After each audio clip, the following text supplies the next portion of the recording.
Hello, dear friends. Continue to study Deuteronomy book. Today we are reading chapter number 29. Renewal of the covenant.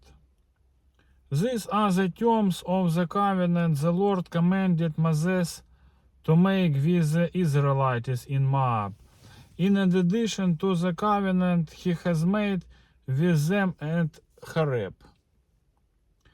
Moses summoned all the Israelites and said to them, "Your eyes have seen all that the Lord did in Egypt to Pharaoh, to all his officials, and to all his land. With your own eyes you saw those great trials, those miraculous signs and great wonders. But to this day the Lord has not given you a mind that understands, or eyes that see, or ears that hear.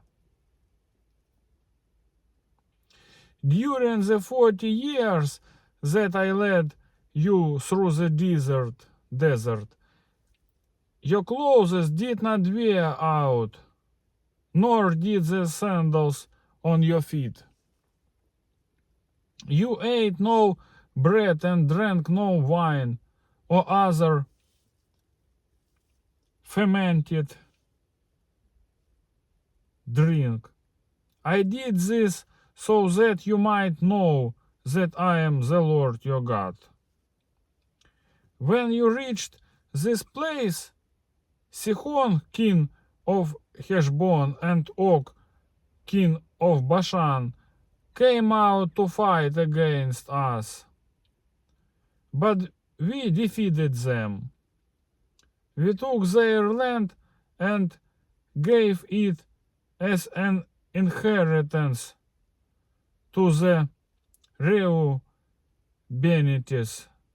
the Gadites, and the half-tribe of Manasseh.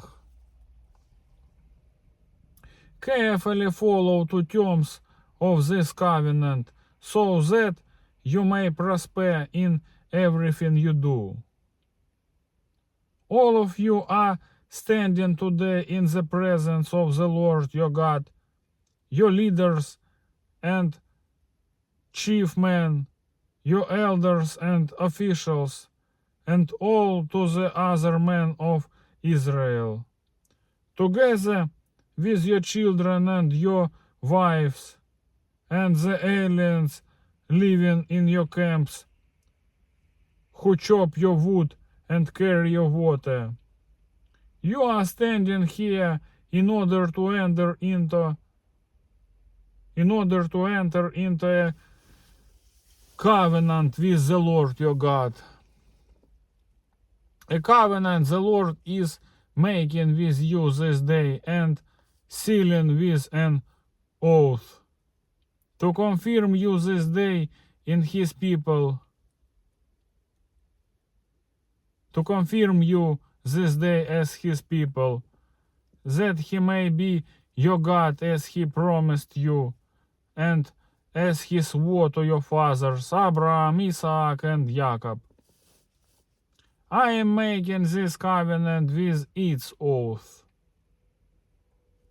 not only with you, who are standing here with us today in the presence of the Lord our God, but also with those who are not here today. You yourselves know how we lived in Egypt and how we passed through the countries on the way here. You saw among them their detestable images and idols of wood and stone, of silver and gold. Make sure there is no man or woman, clan or tribe among you today whose heart turns away from the Lord our God, to go and worship the gods of those nations. Make sure there is no root among you that produces such bitter poison. When such a person hears the words of this oath, he invokes a blessing on himself and therefore thinks, I will be safe even though I persist in going my own way. This will bring disaster on the watered land as well as the dry. The Lord will never be willing to forgive him. His wrath and zeal will burn against that man. All the curses written in this book will fall upon him, and the Lord will blot out his name from under heaven.